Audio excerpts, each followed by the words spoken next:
बिस्मिल्लाहिर्रहमानिर्रहीम। Welcome to e edification biology lecture number 4 के साथ मैं हूं मोहम्मद वहीद। आज हम जिन कंटेंट को डिस्कस करेंगे वो है ribosomes, lysosomes, vacuole, cytoskeleton, centriole और लास्ट पे हम डिस्कस करेंगे न्यूक्लियस को। सबसे पहले हम इसके अंदर डिस्कस करेंगे, हर टॉपिक को डिस्कस करने से पहले हम उसके 2 MCQ जो हैं उनको डिस्कस करेंगे। तो पहले हम डिस्कस कर लेते हैं MCQs। MCQs नंबर 1 है हमारे पास, precursors of ribosomal subunits are found in dash of the nucleus.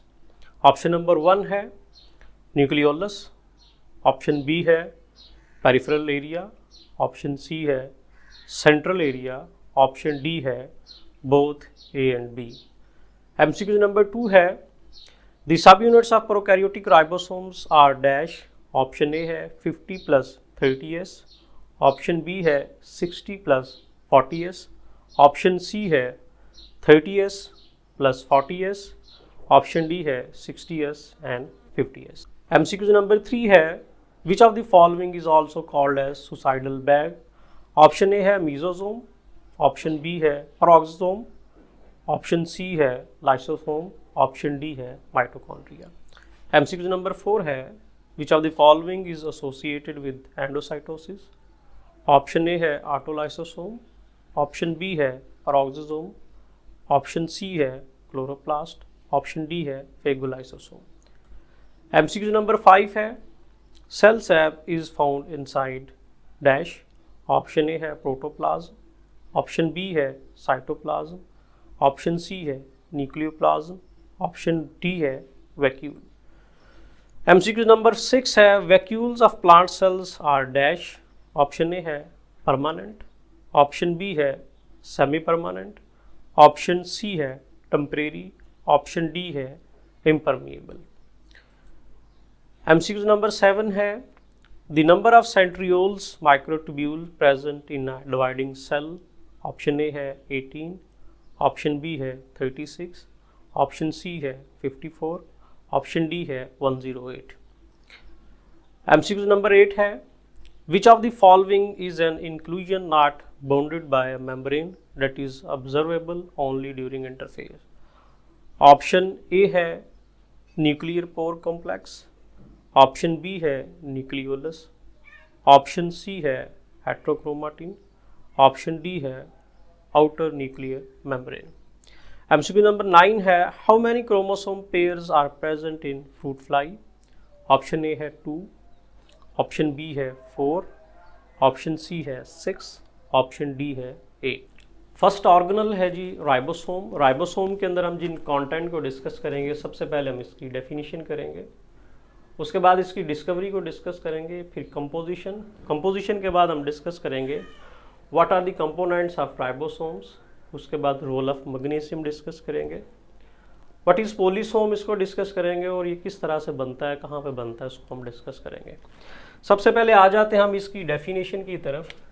तो डेफिनेशन को अगर हम कहें, हम कहते हैं कि ये क्या है, ये basically non membrane bonded organelle है जो क्या करता है, डेट सिंथेसाइज द प्रोटीन, जो प्रोटीन की फॉर्मेशन कर रहा होता है। अगर हम इसकी डिस्कवरी को डिस्कस करें तो इसको सबसे पहले पैलेड ने डिस्कवर किया था इन 1955 के अंदर। अगर हम इसकी कंपोजिशन को डिस्कस करें तो ये 2 तरह की चीज़ों से मिलकर बनता है। एक, इसके अंदर राइबोसोमल RNA पाया जाता है, दूसरी इसके अंदर प्रोटीन्स पाई जाती हैं। अब राइबोसोमल RNA और प्रोटीन जो है वो किस रेशो से पाई जाती हैं। अगर हम एक यूकैरियोटिक सेल को डिस्कस करें तो वो जो यूकैरियोटिक सेल है उसके अंदर ये 1:1 रेशो से पाया जाता है। मीन 50% राइबोसोमल RNA है, 50% प्रोटीन्स है। अगर हम एक प्रोकैरियोटिक सेल की बात करें तो प्रोकैरियोटिक सेल के अंदर थोड़ी सी वेरिएशन आ जाती है। प्रोकैरियोटिक सेल के अंदर राइबोसोमल RNA थोड़ा ज़्यादा प्रेजेंट होता है और ये प्रेजेंस होता है 1.5:1 रेशो से। इसी तरह अगर इसके कंपोनेंट को डिस्कस करें तो ये 2 कंपोनेंट पे कंसिस्ट करता है। एक इसका स्मॉलर कंपोनेंट होता है दूसरा इसका लार्जर कंपोनेंट होता है। अब स्मॉलर और लार्जर कंपोनेंट जो है ये भी वेरिएशन इनके अंदर होती है।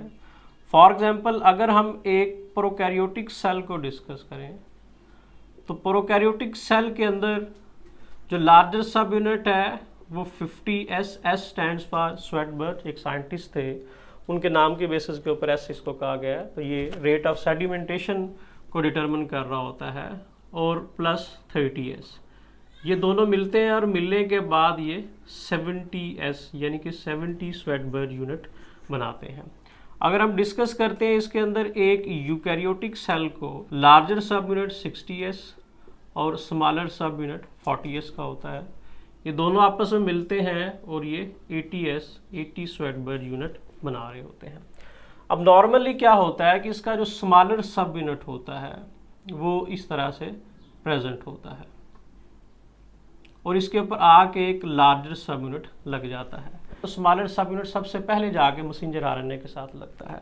फिर उसके बाद जब उसके ऊपर आके लार्जर सब यूनिट लग जाता है तो मुख्तलिफ साइट्स बन जाती हैं। इनमें से एक ए साइट बन जाती है, एक इसमें से पी साइट बन जाती है, एक इसमें से ई साइट बन जाती है। इसको हम सेकंड ईयर के टॉपिक के साथ डिटेल से डिस्कस करेंगे। उसके बाद हम कहते हैं कि जब ये नॉन वर्किंग पोजीशन के अंदर होते हैं तो लार्जर सब यूनिट और स्मॉलर सब यूनिट एक दूसरे से अलग होते हैं। इट मीन अगर ये लार्जर सब यूनिट, अगर हमारे पास यूकैरियोटिक सेल है तो लार्जर सब यूनिट अगर 60S जो है वो सेपरेट है किससे, 40S से, तो इट मीन्स कि हमारे पास ये जो राइबोसोमल यूनिट है, जो राइबोसोम है, ये नॉन वर्किंग पोजीशन के अंदर है।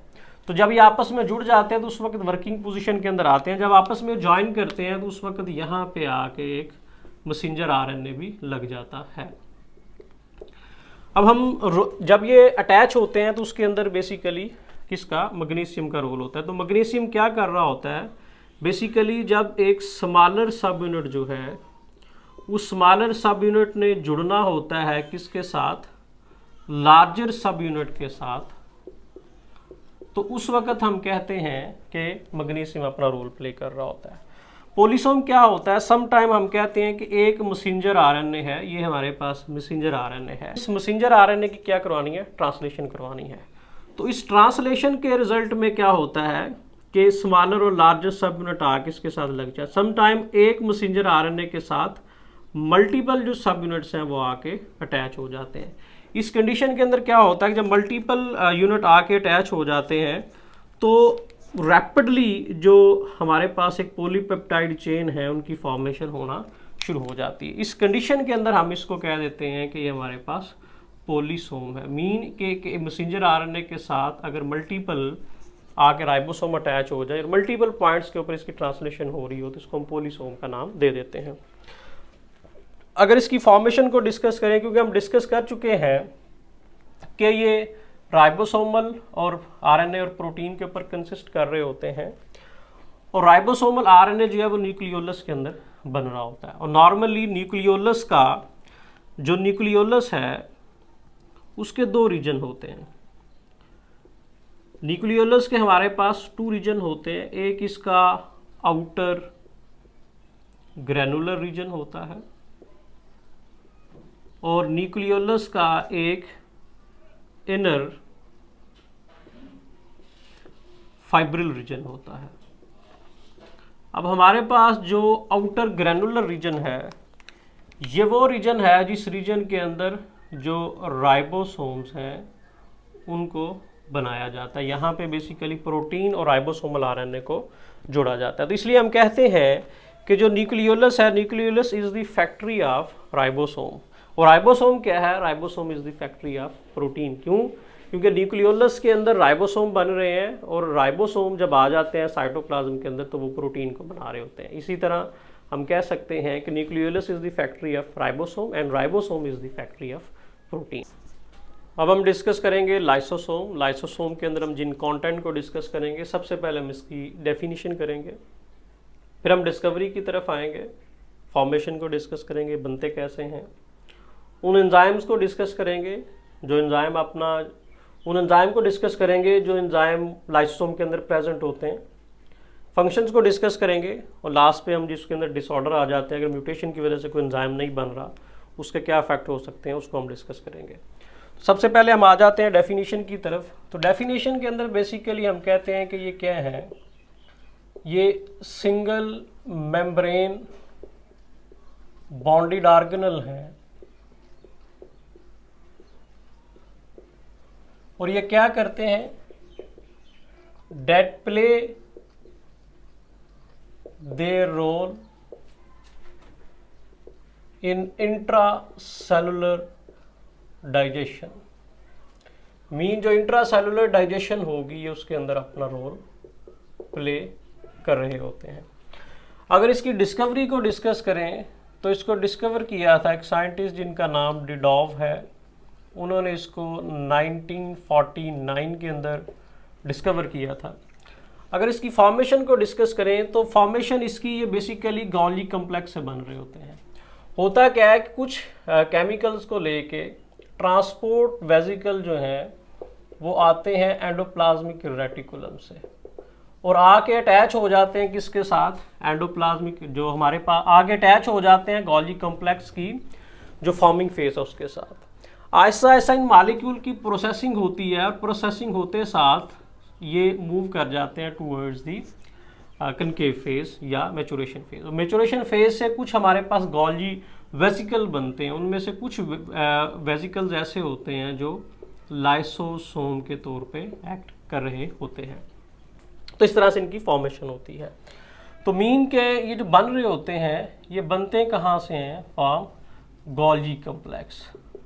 और यहाँ पे एक और हम MCQ जो है उसको डिस्कस कर सकते हैं। Which of the following organelle have membrane with same origin. Option A हमारे पास endoplasmic reticulum, option B Golgi complex, option C lysosome, option D all of these. तो इसका जो करेक्ट ऑप्शन होगा वो ऑल ऑफ दीज होगा।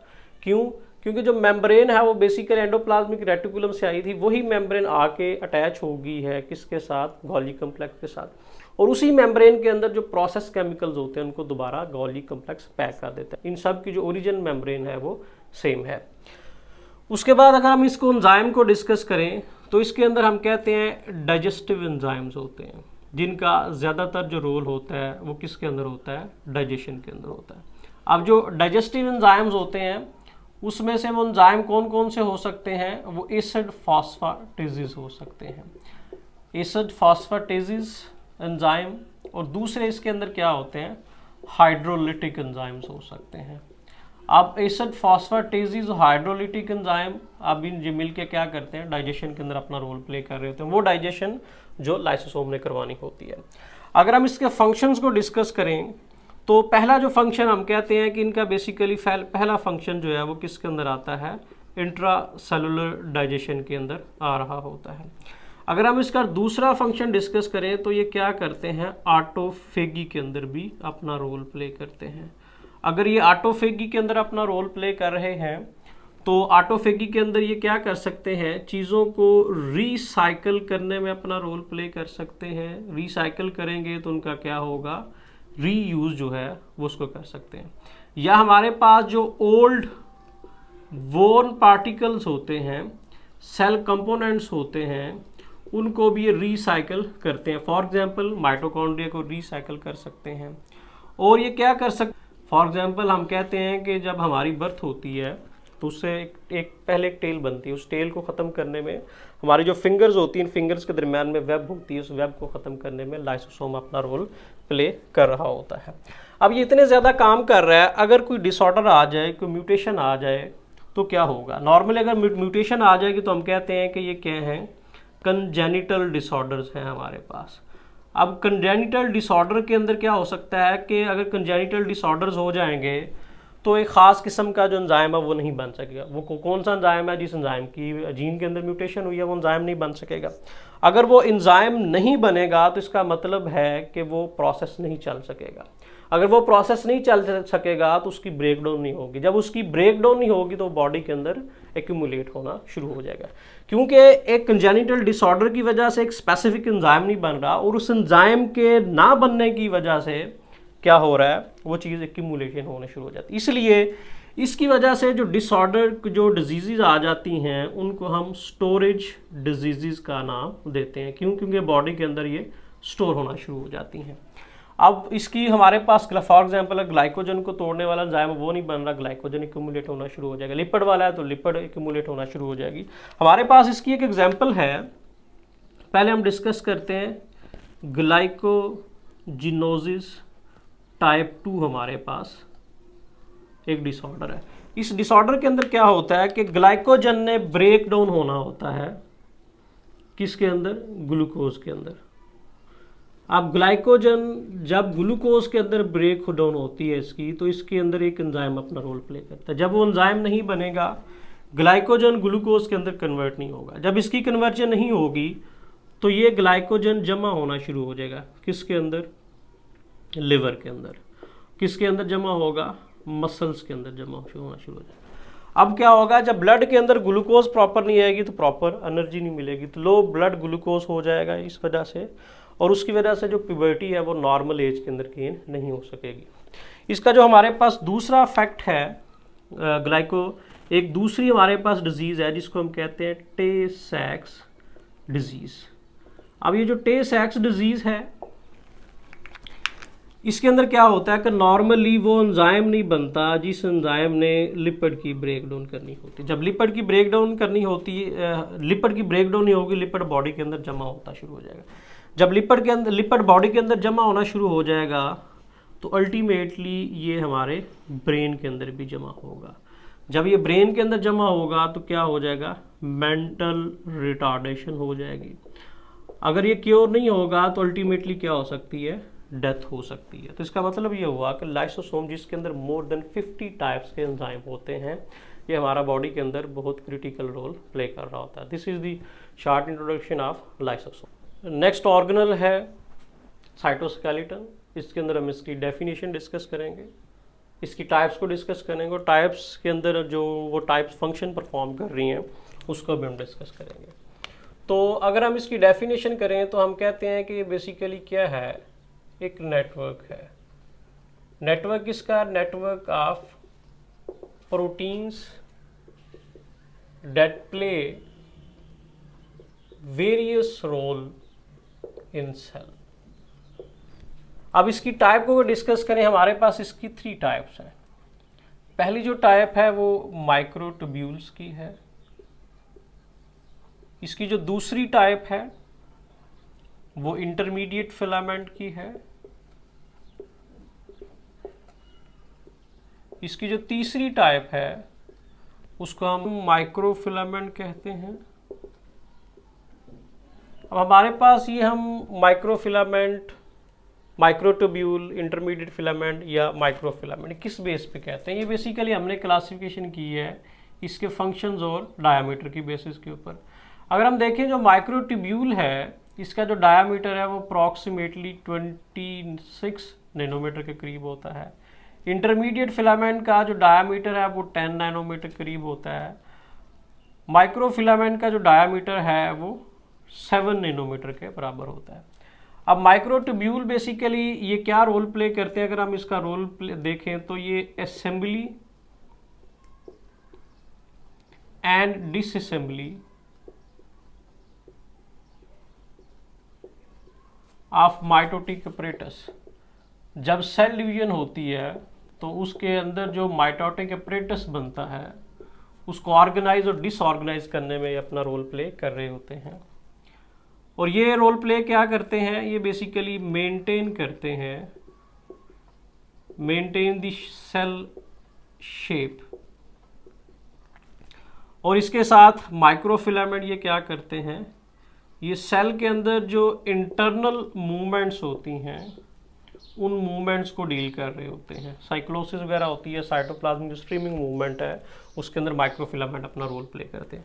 अब जो माइक्रोट्यूब्यूल हैं ये बेसिकली हमारे पास एक सिलेंड्रिकल स्ट्रक्चर होते हैं और इसके साथ साथ ये अपना रोल प्ले कर रहे होते हैं सेंट्रियोल को बनाने में, अपना रोल प्ले करते हैं मुख्तलिफ किस्म की जो बेसल बॉडीज़ बनती हैं उन बेसल बॉडीज़ को बनाने में भी अपना रोल प्ले कर रहे होते हैं। तो this is the short introduction of cytoskeleton. अब हम 2 ऑर्गेनल को डिस्कस करेंगे, एक हमारे पास वैक्यूल है, दूसरा सेंट्रियोल है। सबसे पहले हम वैक्यूल को डिस्कस करेंगे, इसकी डेफिनेशन डिस्कस करेंगे, प्रेजेंस को डिस्कस करेंगे और फंक्शंस को डिस्कस करेंगे। उसके बाद हम सेंट्रियोल को डिस्कस करेंगे, उसकी डेफिनेशन, उसकी प्रेजेंस, लोकेशन, स्ट्रक्चर कैसा होता है और कौन कौन से फंक्शन परफॉर्म कर रहा होता है। सबसे पहले हम डिस्कस करते हैं वैक्यूल को। तो वैक्यूल बेसिकली क्या है, ये सिंगल मेम्ब्रेन बॉन्डेड ऑर्गेनल है जो क्या करता है, that play a role in osmoregulation of a cell. Mean एक सेल की जो ऑस्मो रेगुलेशन होनी होती है उसके अंदर ये अपना रोल प्ले कर रहा होता है। प्रेजेंस कहाँ पे होती है, ये बेसिकली आपको प्लांट सेल में भी मिलेगा, लेकिन प्लांट सेल में सेंट्रल होता है, लार्ज होता है, सिंगल होता है। ये आपको एनिमल सेल के अंदर भी मिलेगा, या आपको जो हमारे पास यूनिसेलुलर ऑर्गेनिज्म होते हैं उनके अंदर भी मिलेगा। वहाँ पे हम इसको कंट्रैक्टाइल वैक्यूल का नाम दे रहे होते हैं। अब ये फंक्शन परफॉर्म क्या कैसे करता है इसको डिस्कस करने से पहले, प्लांट सेल के अंदर भी जब प्लांट सेल बनता है तो बहुत ज़्यादा वैक्यूल होते हैं। वो वैक्यूल आपस में जुड़ते हैं, मीन उनकी क्या होती है, कोलिसेंस होती है। जब उनकी कोलिसेंस होती है तो प्लांट्स के अंदर भी एक लार्जर सेंट्रल सिंगल वैक्यूल बन जाता है। और वैक्यूल क्या रोल प्ले कर सकता है, पहला जो रोल प्ले करता है वो स्टोरेज का करता है। मीन मुख्तलिफ किस्म के मालिक्यूल को स्टोर कर रहा होता है। वो मालिक्यूल जो है वो वेस्ट केमिकल्स भी हो सकते हैं और वो बेनिफिशियल भी हो सकते हैं। नॉर्मली वो जो मालिक्यूल्स होते हैं वो वेस्ट होते हैं, वेस्ट केमिकल होते हैं। अगर दूसरा फंक्शन डिस्कस करें तो दूसरा फंक्शन बेसिकली ये क्या करता है, ट्रिगर प्रेशर प्रोवाइड करता है प्लांट सेल के अंदर। प्लांट अगर ट्रिगर प्रेशर को मेंटेन ना रखें तो प्लांट्स जो है अपराइट पोजीशन को गेन नहीं कर सकते। तो इसलिए उनके अंदर जो ट्रिगर प्रेशर की मेंटेनेंस होती है विदाउट डाइल्यूटिंग ऑफ साइटोप्लाज्म, वो एक लार्जर सेंट्रल वैक्यूल जो है वो प्रोवाइड कर रहा होता है। इसके बाद है जी सेंट्रियोल। सेंट्रियोल को अगर हम डिफाइन करें तो हम कहते हैं ये क्या है, सिलेंड्रिकल एरा। ऐसा हमारे पास सिलेंड्रिकल एरा है जो बेसिकली क्या करता है, that present outside the nucleus. Nucleus के ये बाहर की तरफ एक सिलेंड्रिकल एरा प्रेजेंट होता है। अगर प्रेजेंस की बात करें तो ये एनिमल सेल के अंदर प्रेजेंट होते हैं, ये लोअर प्लांट सेल के अंदर प्रेजेंट होते हैं, हायर प्लांट्स के अंदर ये प्रेजेंट नहीं होते। अगर इसकी लोकेशन की बात करें तो it is present just exterior to, exterior किसके, exterior to nucleus, just nucleus के बाहर प्रेजेंट होते हैं एनिमल सेल के अंदर। अगर इसके स्ट्रक्चर को डिस्कस करें तो ये 9 माइक्रोट्यूब्यूल ट्रिपलेट पे कंसिस्ट करता है, और वो जो 9 माइक्रोट्यूब्यूल ट्रिपलेट्स हैं वो इस तरह से अरेंज होती हैं। ये हमारे पास एक माइक्रोट्यूब्यूल ट्रिपलेट है और सेंट्रल जो एक्सिस है वो इमर्ज होते हैं, उन सेंट्रल एक्सिस के साथ ये आके जुड़ जाती हैं जो माइक्रोट्यूब्यूल ट्रिपलेट होती हैं, और ये 9 होती हैं। ये हमारे पास सेकंड है, थर्ड है, फोर्थ है, फिफ्थ, सिक्स्थ, 7, 8, 9, इस तरह से 9 जो है ये बेसिकली एक सेंट्रल एक्सिस के साथ जुड़ी होती हैं। ये हमारे पास जो है इसको एक को हम कहते हैं माइक्रोट्यूब्यूल, और जो 3 इकट्ठी हो जाती हैं इनको माइक्रोट्यूब्यूल ट्रिपलेट का नाम दे देते हैं।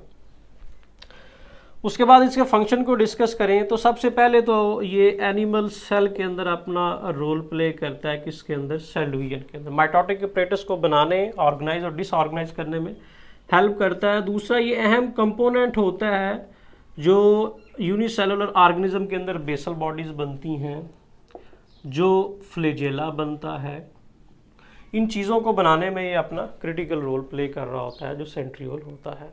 अब हम नेक्स्ट ऑर्गेनल डिस्कस करते हैं, वो है न्यूक्लियस। न्यूक्लियस आज का हमारा लास्ट ऑर्गेनल होगा। न्यूक्लियस के अंदर हम जिन कंटेंट को डिस्कस करेंगे, सबसे पहले हम इसकी डेफिनेशन करेंगे, उसके बाद डिस्कवरी को डिस्कस करेंगे, फिर हम देखेंगे कि न्यूक्लियस की बेसिस के ऊपर हम सेल की टाइप को डिस्कस करते हैं, उसको डिस्कस करेंगे, कंपोनेंट डिस्कस करेंगे जिसके अंदर सबसे पहले क्रोमोप्लाज्म, उसके बाद न्यूक्लियर इन्वेल्प, न्यूक्लियोलस और क्रोमैटिन या क्रोमोसोम को डिस्कस करेंगे। तो हम इसकी डेफिनेशन की तरफ आ जाते हैं। अ डबल मेम्ब्रेन बॉन्डेड ऑर्गेनल, ये जो डबल मेम्ब्रेन बॉन्डेड ऑर्गेनल है जो क्या करता है, double membrane bonded organelle that control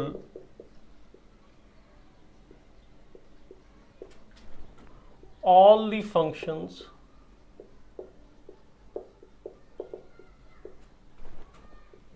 of a cell, जो सेल के तमाम फंक्शन को कंट्रोल कर रहा होता है। इसकी डिस्कवरी किसने की थी? साइंटिस्ट हैं जी रॉबर्ट ब्राउन, जिन्होंने इसको डिस्कवर किया था इन 1831।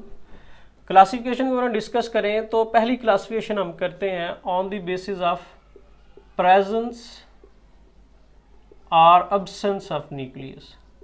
अगर एक प्रॉपर न्यूक्लियस प्रेजेंट है तो ऐसे सेल को हम यूकैरियोटिक सेल कहते हैं, अगर एब्सेंट है तो उसको हम प्रोकैरियोटिक सेल कहते हैं। एक हमारे पास ये। दूसरी हम क्लासिफिकेशन करते हैं on the presence of number of nuclei, कि एक सेल के अंदर कितने न्यूक्लियाई प्रेजेंट हैं, उसकी बेसिस के ऊपर हम इसकी क्लासिफिकेशन करते हैं। अगर एक न्यूक्लियस प्रेजेंट है तो ऐसे सेल को हम नाम दे देते हैं मोनोन्यूक्लिएट। नॉर्मली हम एनिमल सेल जो है वो मोनोन्यूक्लिएट होते हैं। अगर दो न्यूक्लियाई प्रेजेंट है तो उसको हम बाई न्यूक्लियाई का नाम दे रहे होते हैं, बाई न्यूक्लिएट सेल का नाम दे रहे होते हैं। तीन है तो इसे ट्राई न्यूक्लिएट कहते हैं, ज़्यादा है मल्टाई न्यूक्लिएट सेल का नाम देते हैं। नॉर्मली जो फंजाई होती है, जो फंगल सेल होते हैं, उनके अंदर बाई, ट्राई या मल्टाई न्यूक्लिएट का जो कंसेप्ट है वो प्रिवेल कर रहा होता है। अगर हम इसके कंपोनेंट को डिस्कस करें तो क्रोमोप्लाज्म, आप पहले इसके स्ट्रक्चर को देख लेते हैं कि स्ट्रक्चर इसका किस तरह से होता है, क्योंकि हम कहते हैं कि हमारे पास जो न्यूक्लियस है ये डबल मेम्ब्रेन बॉन्डेड ऑर्गेनल है, और ऐसा डबल मेम्ब्रेन बॉन्डेड ऑर्गेनल है जिसकी मेम्ब्रेन कहीं पे आके, बास प्लेसेस पे आके कंटिन्यूस हो जाती हैं, आउटर मेम्ब्रेन और इनर मेम्ब्रेन, तो वहाँ पे पोर्स बन जाते हैं। उन पोर्स को हम न्यूक्लियर पोर का नाम देते हैं। ये जो न्यूक्लियर पोर्स हैं ये भी बहुत ज़्यादा कॉम्प्लेक्स होते हैं। अब इस न्यूक्लियस का एक सेंट्रल रीजन होता है। ये जो सेंट्रल रीजन होता है ये भी दो तरह का होता है। बाहर वाला इसका जो रीजन होता है वो ग्रैनुलर होता है, अंदर वाला जो रीजन है वो फिब्रिल रीजन होता है। इस पूरे स्ट्रक्चर को जो कि डार्क अपीयरेंस दे रहा होता है न्यूक्लियस के अंदर, इसको न्यूक्लियोलस का नाम देते हैं। फिर इसके अंदर कुछ थ्रेड लाइक स्ट्रक्चर जो है वो प्रेजेंट होते हैं, न्यूक्लियोलस के बाहर की तरफ भी होते हैं, कुछ जो है वो न्यूक्लियोलस के अंदर की तरफ भी पेनिट्रेट किए होते हैं। अब इसका बाहर वाला ये हमारे पास जो है, इसको तो हम कह देते हैं कि ये न्यूक्लियर एनवेल्प है। ये न्यूक्लियर जो एनवेल्प है ये क्या है, ये एक डबल मेम्ब्रेन होती है जो जिसके अंदर पोर्स प्रेजेंट होते हैं। फिर इसके अंदर पोर्स प्रेजेंट होते हैं, इन पोर्स को हम कह देते हैं कि ये न्यूक्लियर पोर्स हैं। फिर इसके अंदर एक ग्राउंड सब्सटेंस, लिक्विड सब्सटेंस होती है जिसको हम नाम दे देते हैं कि ये न्यूक्लियोप्लाज्म है। फिर सेंट्रल जो एरिया होता है इसको हम सेंट्रल फिब्रिल रीजन का नाम दे देते हैं। फिर जो साइड वाला एरिया होता है ये ग्रैनुलर होता है, इसको हम पेरिफेरल ग्रैनुलर रीजन देते हैं। और ये दोनों जो इसके इंटरनल एक डार्क स्पॉट बन रहा होता है जिसको हम, जिसका सेंट्रल फिब्रिल और ग्रैनुलर रीजन होता है, ये बेसिकली इसका न्यूक्लियोलस है। न्यूक्लियोलस के हम फंक्शन को भी डिस्कस करेंगे कि ये क्या होते हैं। और ये इसके अंदर जो डीएनए के फाइबर्स होते हैं, क्योंकि ये भी कंडेंस फॉर्म के अंदर नहीं है इसलिए हम इसको क्रोमाटिन का नाम दे देते हैं। तो जो क्रोमोप्लाज्म होता है ये बेसिकली क्या है, ये एक न्यूक्लियस की हमारे पास लिक्विड या ग्राउंड सब्सटेंस होती है, और इस ग्राउंड सब्सटेंस के अंदर तमाम के तमाम जो कंपोनेंट्स हैं वो प्रेजेंट होते हैं। जितने भी एंजाइम्स होते हैं जिन्होंने न्यूक्लियस के अंदर वर्किंग करनी होती है वो न्यूक्लियोप्लाज्म के अंदर प्रेजेंट होते हैं। जो न्यूक्लियर पोर्स होते हैं, अब यहाँ से क्या होती है, एक्सचेंज ऑफ मटेरियल होती है। कुछ मटेरियल ने एक्सचेंज होना होता है, कुछ मटेरियल ने न्यूक्लियस के अंदर जाना होता है, कुछ ने बाहर आना होता है। फॉर एग्जांपल अगर यहाँ पे ट्रांसक्रिप्शन के बाद जो मैसेंजर आरएनए बनेगा उसने जब साइटोप्लाज्म के अंदर आना है तो उस न्यूक्लियर पोर के थ्रू ही आएगा। अगर बाहर से प्रोटीन ने मूव करके अंदर की तरफ जाना है for the formation of ribosomes, तो वो इस न्यूक्लियर पोर की तरफ से जाएगी। जो न्यूक्लियर पोर जो है ये सिंपल नहीं होते, ये बड़ा कॉम्प्लेक्स स्ट्रक्चर होता है। उस स्ट्रक्चर को हम डिस्कस नहीं करेंगे, वो कॉम्प्लेक्स स्ट्रक्चर क्या है।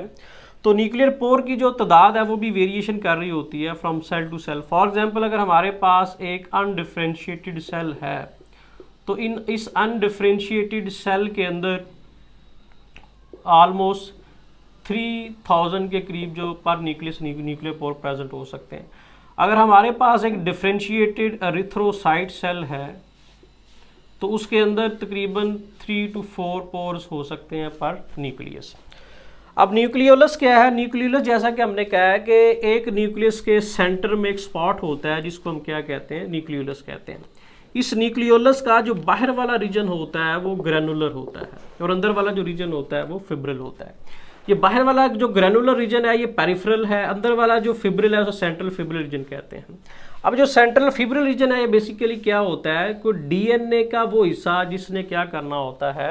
राइबोसोमल आरएनए बनवाना होता है, वो पेनिट्रेट करके अंदर की तरफ चला जाता है और जाके ये सेंट्रल फिब्रिल रीजन बना देता है। जो बाहर वाला रीजन होता है यहाँ पे वो कंपोनेंट प्रेजेंट होते हैं जिन कंपोनेंट से मिलकर राइबोसोम ने बनना होता है। क्योंकि राइबोसोम जो है ग्रैनुलर स्ट्रक्चर है, तो वो यहाँ पे ग्रैनुलर स्ट्रक्चर जमा हो जाते हैं। बनने के बाद जो राइबोसोम है वो यहाँ से बाहर की तरफ मूव कर जाते हैं। मीन राइबोसोम को जो राइबोसोमल आरएनए चाहिए वो सेंट्रल फिब्रिल रीजन देगा, जो प्रोटीन चाहिए वो साइटोप्लाज्म से अंदर की तरफ जाके राइबोसोमल आरएनए के साथ मिलकर राइबोसोम बना देती है। और हमारे पास ये जो न्यूक्लियोलस होता है इसके बाहर कोई मेम्ब्रेन नहीं होती, ये नॉन मेम्ब्रेन बाउंडेड स्ट्रक्चर और ये परमानेंट स्ट्रक्चर नहीं है। जैसे ही एक न्यूक्लियस डिसअपीयर हो जाता है तो उसके साथ ही जो न्यूक्लियोलस है वो भी डिसअपीयर हो जाता है। इट मीन्स के न्यूक्लियोलस जो है वो एसोसिएटेड है विद सेल मेम्ब्रेन और with the structure of nucleus. अगर न्यूक्लियस का स्ट्रक्चर मेंटेन रहेगा न्यूक्लियोलस आपको नजर आएगा, अगर न्यूक्लियस का स्ट्रक्चर मेंटेन नहीं रहेगा तो न्यूक्लियोलस नजर नहीं आएगा। उसके बाद हमारे पास है जी क्रोमाटिन और या क्रोमोसोम। नॉर्मली जो हमारे पास एक अनडिवाइडेड सेल होता है, नॉन डिवाइडिंग सेल होता है, उसके अंदर तो हमारे पास जो डीएनए है वो थ्रेड लाइक अपीयरेंस दे रहा होता है, इस तरह की अपीयरेंस दे रहा होता है। इसको हम कहते हैं कि ये क्रोमाटिन होता है। लेकिन जैसे ही एक सेल डिवाइड करना शुरू कर देता है तो ये क्रोमाटिन जो है ये कन्वर्ट हो जाता है और एक कंडेंस शेप ले लेता है। इस कंडेंस शेप को जब लेता है तो इसको हम क्या कहते हैं कि ये हमारे पास क्रोमोसोम बन जाता है। इस क्रोमोसोम का एक सेंट्रल रीजन आ जाता है जिसको हम क्या कहते हैं? सेंट्रोमियर का नाम देते हैं और इसके ये आर्म्स आ जाते हैं जिनको हम क्या कहते हैं? क्रोमाटिड का नाम दे रहे होते हैं। नॉन डिवाइडिंग जो डिवाइडिंग सेल होता है उसके अंदर हमें इस तरह से एक अपीयरेंस दे रही होती है। और एक जो सेल होता है उसके अंदर से कितने क्रोमोसोम बन सकते हैं? जितने उसके अंदर डीएनए स्ट्रक्चर है उतने क्रोमोसोम बन सकते हैं। और ऑर्गेनिज्म टू ऑर्गेनिज्म जो नंबर ऑफ क्रोमोसोम्स होते हैं वेरी करते हैं। For example human somatic cell के अंदर 46 क्रोमोसोम्स होते हैं, चिंपैंजी के अंदर 48 होते हैं, पोटैटो के अंदर 48 होते हैं। अगर आपको ये लेक्चर पसंद आया इसको आप लाइक करें और इसको शेयर करें। Thank you very much. अल्लाह हाफ़िज़।